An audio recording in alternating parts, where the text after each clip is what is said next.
Biometrics की बात करेंगे। बायोमेट्रिक्स में दो शब्द है, बायो और मेट्रिक, और इसके लिए हम देखेंगे क्या है ये, हिस्ट्री, टाइप्स क्या है, कैरेक्टरिस्टिक्स क्या है बायोमेट्रिक्स के, और बायोमेट्रिक्स के डिवाइसेस, कुछ एप्लीकेशंस, एडवांटेजेस, और फिर कंक्लूड करेंगे।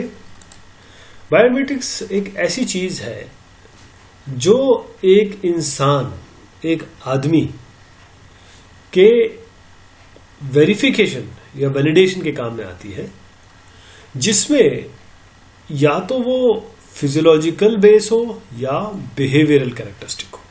इन दोनों को लेकर अगर आप किसी तरीके से रिकॉग्नाइज कर सके एक इंडिविजुअल को यूनिकली, बायोमेट्रिक्स का काम ये है। तो बायोमेट्रिक्स करती क्या है, इसकी जो टेक्नोलॉजीज, अंडरलाइन टेक्नोलॉजीज है, वो क्या करती है, वो इंसान के वाइटल स्टैटिस्टिक्स को, मैट्रिक्स मतलब होता है मेजरमेंट, उनको मेजर करती है ताकि उस इंसान की, उस आदमी की आइडेंटिटी को क्लियरली, बिल्कुल एक यूनिकली वे में आइडेंटिफाई किया जा सके। हाँ, ये इंसान, ये आदमी वो ऑथराइज्ड है और इसको हम ऑथराइज करते हैं और ये इस रिसोर्स को या इस जगह जा सकता है, उपयोग कर सकता है इस चीज का। देखिए, इससे पहले कि मैं इसके एप्लीकेशन वगैरह में आगे बढ़ूं, पहले बायोमेट्रिक्स शब्द को समझ लेते हैं कहां से आया। बायोमेट्रिक्स का मतलब होता है बायो और मेट्रिक। बायोमेट्रिक्स मतलब बायोज, ग्रीक से आया है बायोज और मेट्रिक। तो बायोज का मतलब आपका होता है लाइफ और मेट्रिक का होता है मेजरमेंट। तो लाइफ का मेजरमेंट यहां पर थोड़ा तर्कसंगत नहीं बैठ रहा है। लाइफ का मेजरमेंट का यहां पर तात्पर्य यह है बायोमेट्रिक्स के संदर्भ में, बायोमेट्रिक्स का मतलब यह है कि आपके मतलब इंसानी शरीर का कुछ इस तरीके से उपयोग किया जाए कि उसकी आइडेंटिटी वेरीफाई की जाए। अब सबके काले बाल होते हैं, सबके बाल होते हैं, सबकी नाखून होते हैं, लेकिन कुछ तो ऐसी चीज होगी जो यूनिक होगी। उन अगर चीजों को उस इंसान के, उस आदमी के शारीरिक फिजिकल जो एस्पेक्ट्स है, उसमें कुछ ऐसी चीज अगर हम निकाल सके जिससे उसको यूनिकली वेरीफाई किया जा सके, उसे ही हम बायोमेट्रिक कहते हैं। और बायोमेट्रिक का साइंस अंडरलाइन यही है। पहला जो बायोमेट्रिक सिस्टम है 1870 में फ्रेंच एंथ्रोपोलॉजिस्ट अल्फोंसो ने बनाया था।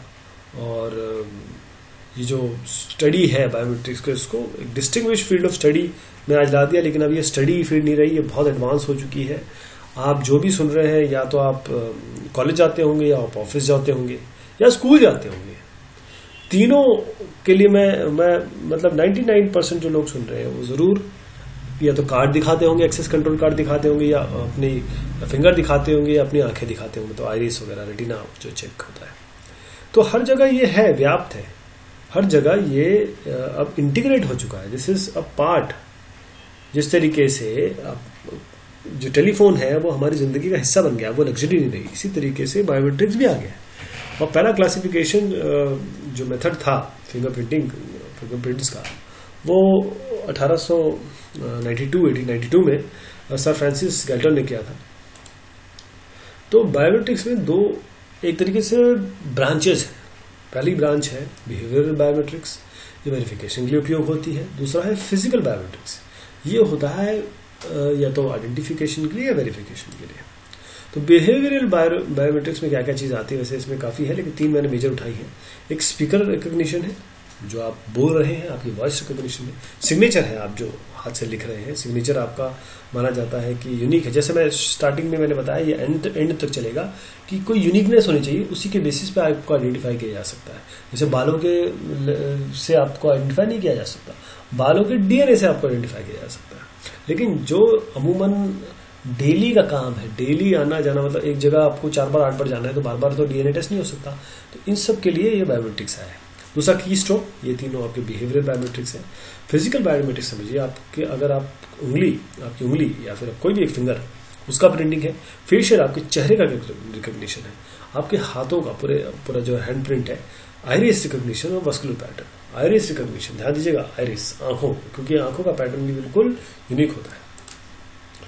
तो अभी मैं इसको जो मैंने अभी टेक्सचुअली बताया आपको उसको मैं डायग्राम के रूप में थोड़ा सा एक बार और एक्सप्लेन करता हूँ। बायोमेट्रिक्स दो तरीके की होती है, फिजियोलॉजिकल या बिहेवियरल। बिहेवियरल जैसे कि की स्ट्रोक है, सिग्नेचर है, वॉइस है, मतलब जो बोलेंगे वो अगर आप बोल रहे हैं तो वो कैच कर लेगा कि हाँ वही है।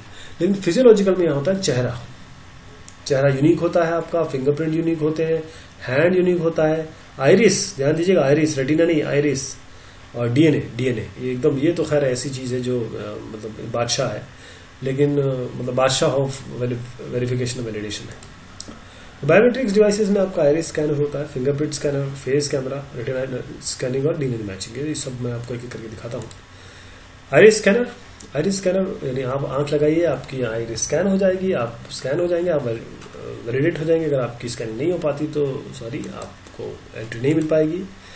हाथ रखिए अपना, हाथ रखेंगे और अगर ये मैच हो गया तो बस आपकी एंट्री हो जाएगी। लेकिन ध्यान दीजिए, इसके पीछे बहुत बड़ी इमेज प्रोसेसिंग, बहुत सारी टेक्नोलॉजीज इन्वॉल्व है, एल्गोरिथम्स इन्वॉल्व है, जो पैटर्न रिकॉग्निशन होती है, ये सब चीज़ें बैकग्राउंड में है। मैं इसकी चर्चा आज नहीं करूँगा क्योंकि एक बात बेसिक मैं बनाना चाह रहा हूँ, ताकि जो पहली बार इस चीज़ को सुन रहे हैं उनके लिए ज़्यादा हैवी ना हो। तो इसके पीछे टेक्नोलॉजीज काफ़ी लगी हुई है। अगर ये मैच करता है तब आपको आगे बढ़ाया जाएगा। ये फेस कैमरा आपके चेहरे को रिकॉग्नाइज करेगा, अलग अलग जो आपके जो ट्विस्ट एंड टर्न्स हैं आपके चेहरे के, और उन सब को मैच करके फिर एक ये कंक्लूजन पहुंचेगा कि आप वो हैं कि नहीं, जो आदमी यूनिक आदमी है। रेटिनल स्कैनिंग देखिएगा, रेटिनल स्कैनिंग में क्या होता है कि जो ये स्कैनर है ये बाहर, आइरिस के बाहर से लेकर अंदर तक, प्यूपिल एज तक जाता है। फिर ये क्या करता है कि इस पैटर्न को प्लॉट करता है, जो ब्लड वेसल है, किससे, इंफ्रारेड लेके। इस इंफ्रारेड को लेके ये जो पैटर्न्स है ना, ये वाले ब्लड वेसल्स के, ये वाले, इनको प्लॉट करता है। और अगर ये आपके सेंट्रल सर्वर को भेजी जाती है, अगर आपसे मैच कर गई तो बस आप आराम से एंट्री ले लीजिए।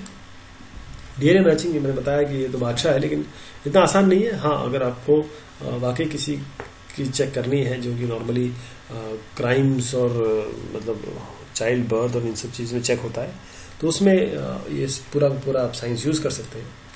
आइरिस वर्सेस रेटिना, जैसे मैंने आपको बताया कि आइरिस और रेटिना में बहुत अंतर है। आइरिस और रेटिना सेम नहीं है। हम आइरिस की बात कर रहे हैं जो रिकॉग्नाइज करेंगे, ये आइरिस है, रेटिना नहीं। तो अगर आपको कोई भी बायोमेट्रिक्स की बात करें, पैटर्न रिकॉग्निशन की बात करें तो, और आपकी यूनिकनेस की बात करें तो आपकी आइरिस यूनिक होती है। ठीक, एप्लीकेशन इसके है जैसे आपके टाइम अटेंडेंस सिस्टम, सबसे ज़्यादा ये टाइम अटेंडेंस सिस्टम में ही यूज़ हो रहा है, खासतौर पर जो प्राइवेट फर्म्स है उसमें तो हर जगह ये लगा हुआ है।